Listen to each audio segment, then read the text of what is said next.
This occurred during the first week or two of October of last year. Since everything really came out of the blue, I'm not sure how to begin. It was an ordinary Monday afternoon. I arrived home shortly after sunset after leaving work. Usually, after parking in the garage, I go inside. However, I saw something hanging on the front door as soon as I pulled in. Rather, I parked in the driveway and walked upstairs to investigate. Directly taped to the door handle was an envelope. I immediately realized it wasn't my name, was penned with a pen on the front of a random soliciting email. There was a handwritten letter inside.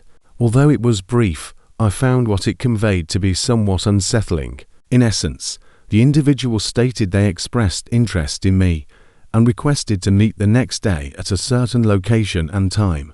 Strangely, I had a day off from work on that day, but I assumed it was just a coincidence. I didn't know who wrote the letter, though, because they didn't sign it. I was obviously not going to go any place and meet a stranger. I went inside, ripped up the letter, and threw it in the garbage. They knew my identity, so I found the entire situation to be somewhat unsettling. Me address and expressed interest in me, which is odd considering that I had no idea who they were. Nevertheless, since there was nothing I could do about it, at least not yet, I reasoned that tearing up the letter would help me not worrying about it too much.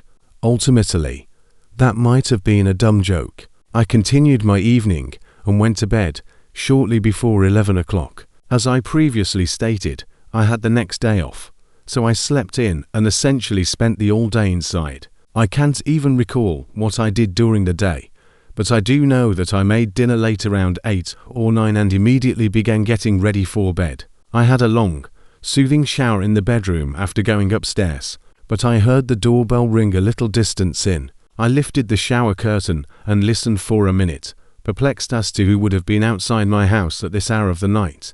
But since I heard nothing more, I assumed they had left. I wouldn't have responded to the door in any case. I shut the curtain and carried on taking a shower. But as I stood in the water and attempted to unwind, I began making connections between the strange doorbell ring and the letter from yesterday. I was aware that I might have been overanalyzing the situation, but every minute that went by made me feel more and more in control. Then I heard something. There were a couple faint thuds, or even creaks, just outside the shower curtain. After listening for a moment, I swiftly turned off the shower and pulled back the curtain. There was nothing.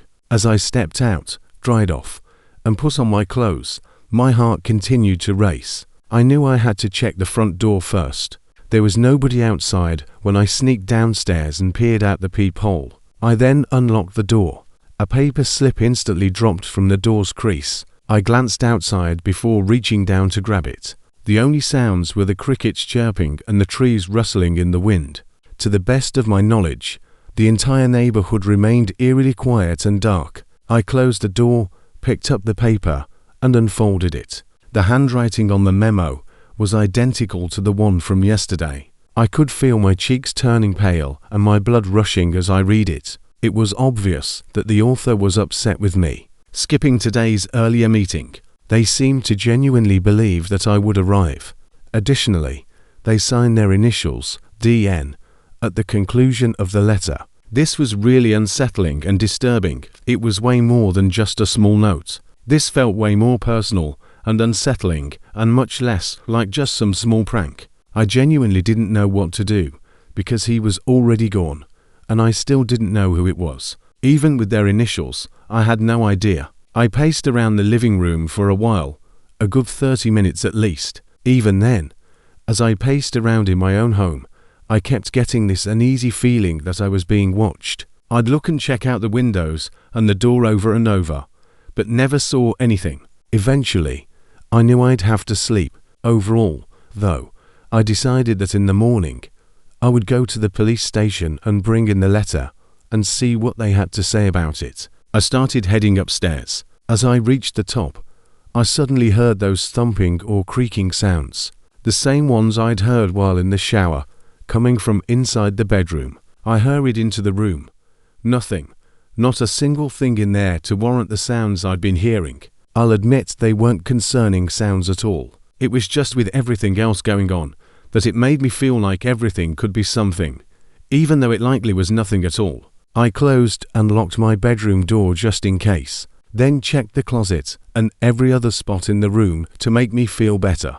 And just before getting in bed, I remembered one other place. I never went out there, but there was a small balcony attached to this master bedroom. I was a private person and always kept the blinds closed, so I often forgot it was even there. I walked over and pushed aside the first few blinds so I could get to the door handle. I didn't even have to grab it to see that it was already unlocked. There was no way I left it like this. However, I didn't get a chance to open the door because just a second later, a figure moved from the corner of the outside balcony. I jolted my eyes at him, seeing he was staring at me as he moved closer to the other side of the door. I turned and sprinted out of the bedroom. I heard the balcony door open as I was leaving.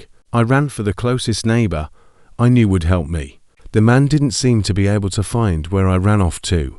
Police were at my house and searching around within 10 minutes. I was still incredibly nervous because I knew how awful it'd be if the man got away. And unfortunately, that's exactly what happened. They never found him. Me and a couple officers started going over the time frame of everything taking place, and it's pretty apparent that the man broke in while I was in the shower. Likely, the sounds I'd heard while in there were from him opening and closing the balcony door where he went to hide. So, since I'd heard those same sounds again, he must have at some point gone back inside the house while I was pacing around thinking about the letter, which makes that whole feeling of me being watched even more disturbing. And most of all, what I find really unsettling, that from the short glimpse I got from the man looking at me, I felt like he looked oddly familiar, not like someone I knew, but maybe just someone I'd seen in passing at some point before. It kills me that I can't figure out where or when I'd seen him. It really could have been anything, like just passing him at a grocery store, which makes it way more disturbing that that was enough to get this man to follow and stalk me and form this dangerous fixation on me. A whole lot more could have happened that night, and all I can be is thankful that I got away mostly unharmed. It's been almost a year and so far nothing else has come up. No notes, no weird sounds, nothing. I hope it's done. But even now I'm still constantly looking over my shoulder, unsure who's watching. I was driving from LA all the way back to the East Coast. I had taken the road trip to see a bunch of friends for a wedding and ended up staying for over a week. Because I stayed a little bit longer, I only had 4 days to get back home before my next shift at work. So, I was really pushing it with how long I was driving. It was 1 o'clock a.m. and my eyes were killing me. It felt like my eyelids weighed 100 pounds. The only caffeine I had was a hot coffee from a gas station 3 hours back, so not very hot anymore.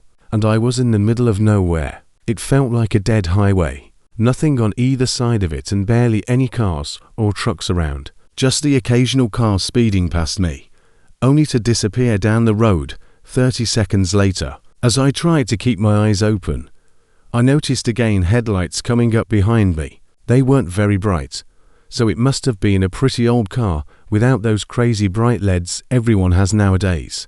The car was also going a lot slower than most that passed by. This one took forever to catch up to me. After tailing behind for a minute, it merged into the other lane and started to pass. I kept my eyes on the road, just making sure I stayed in my lane to let them through. But after a while of them not actually passing, I looked to my left to see what they were doing. The car was matching my speed right beside me. Some old dusty dark red car, and their window was down. From what I could see, there was just one man in the car driving obviously, but he was also staring at me. I had my window up still, so I don't know if he actually could see me with it being dark and with the reflections and all, but he was looking at my window as if he could.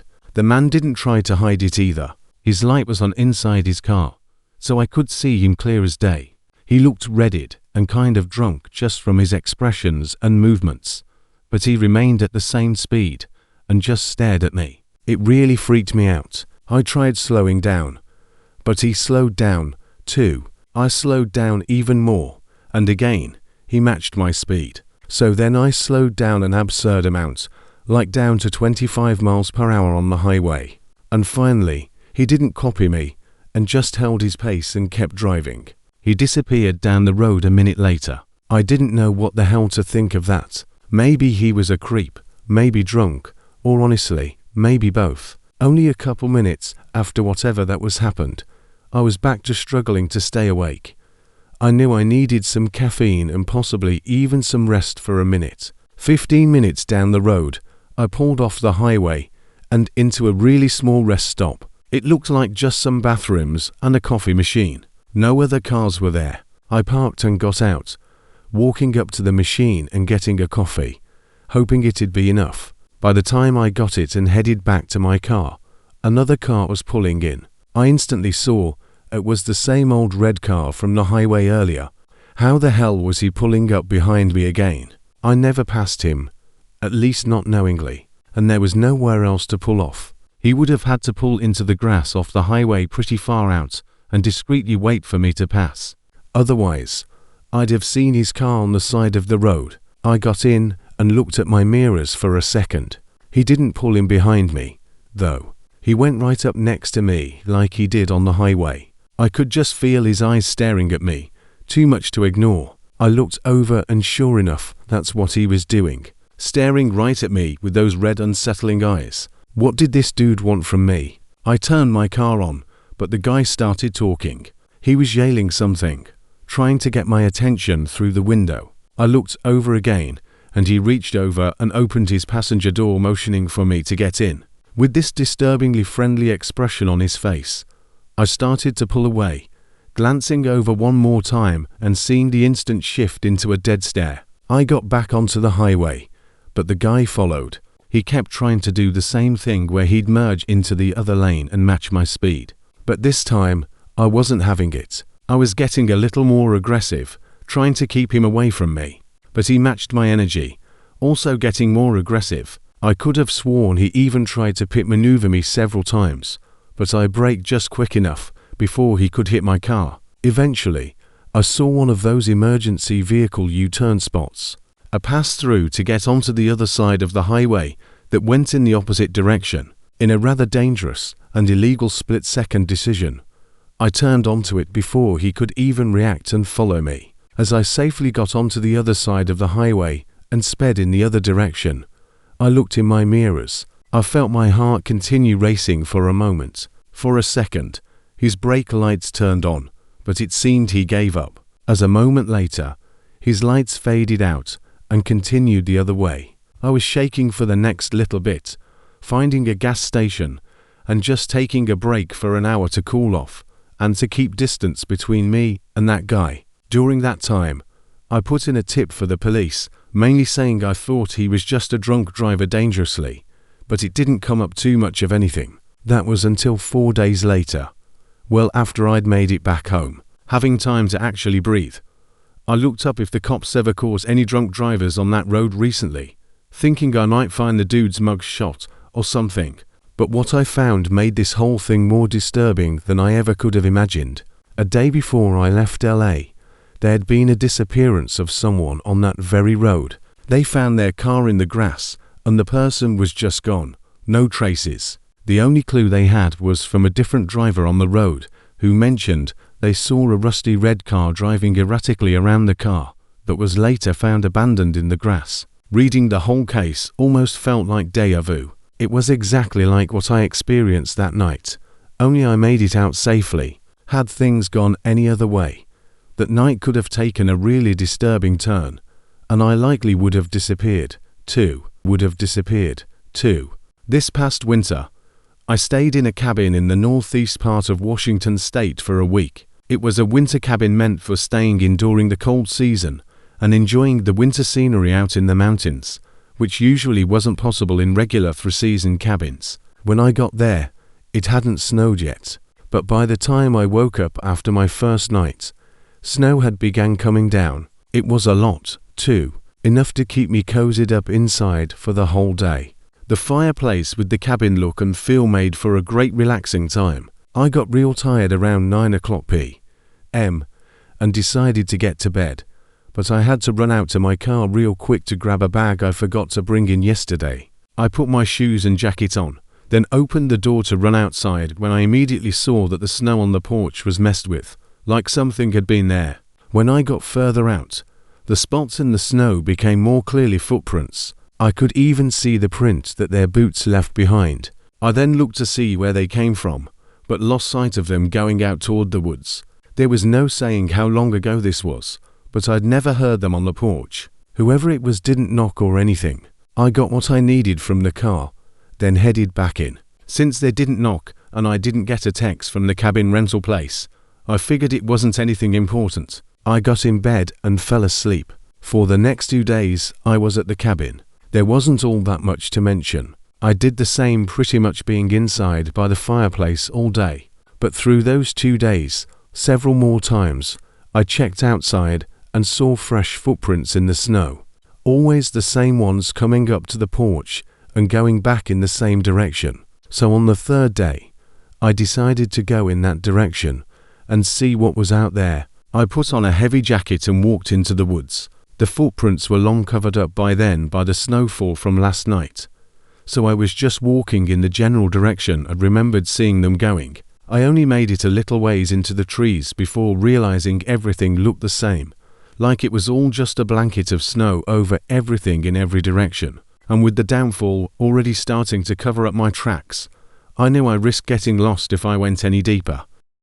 From being out there, though, I saw nothing of interest that anyone could have been out there for. No paths or roads or trails. I went back to the cabin and warmed up. Strangely, after that, no footprints showed up on the porch for the rest of that day. It was like whoever it was knew was looking for them, and so they kept away. That's what I was hoping for anyway. Hours later, the sun fell past the trees and the woods and cabin were quiet. The soft breeze of the snowfall outside was the only noise aside from the crackling fireplace. I hadn't thought about the strange footprints in a while. I stayed up relatively late, not getting in bed until 12 a.m. I fell asleep quickly with the winter ambience outside. I felt like I was knocked out for a while. Definitely a couple cycles of sleep before I woke up. So, it was probably about 3 o'clock a.m. The sound of wind and snow outside was still coming through the cabin walls. But there was another sound, a crunch every couple of seconds, someone stepping in the snow very, very slowly. Honestly, I don't know if I would have known it was footsteps, let alone woken up, if I didn't already know about the footprints being outside the cabin. That's how slow they were walking. I sat up in bed. For some reason, I was pretty calm, nervous for sure, but not scared really. I was confident I could hold my own if something were to happen. I know it was very arrogant of me, maybe dangerously so. I listened until the sound stopped. It seemed to go somewhere on the other end of the cabin, the back wall maybe, where the fireplace was. So, after a few minutes of not hearing anything else, I got up and left the bedroom, looking down the main hallway. It was really dark. There were no lights built into this hallway. So, when I looked down, I saw nothing. In that moment, though, a very strong, uncontrollable feeling took over the false confidence that I had just a few moments ago. Suddenly, I was really nervous that something was wrong more than just someone walking around outside. I took a few steps into the hallway. Still, I heard nothing. I moved all the way to the end where the living room, kitchen was, and just when I took a step toward the front door, I heard a loud thump on the floor behind me. I spun around and looked down the hallway I just came from. I only caught a quick sight of someone moving quickly through the shadows, rushing down the hallway toward me. I ran straight for the front door, grabbing the keys I'd left right by it and running out barefoot through the snow to my car. I got in and couldn't see anything at all as the entire windshield was covered in a thick layer of snow. I didn't know if he was chasing me or right in front of the car, which made the whole thing even more horrifying. Thankfully, I could see out of my back windshield, being upright and small, so I began backing out, going as fast as I could down the gravel driveway. I did end up making it out of there. Took over an hour for a cop to show up, and by then, the footprints of him leaving the cabin were covered, so it wasn't even clear where he went. From what we could find, though, The man got in through a window on the far wall near the fireplace. Putting what happened together, most likely he then quietly crept to the farthest bedroom down the hall to look for me. It was the only other one aside from the one who was staying in. Had he chosen correctly, I would have been face to face with him and had nowhere to run. But instead, I left my room at the perfect timing, giving me a chance to escape. It's insane and honestly terrifying how just a couple of seconds made all the difference.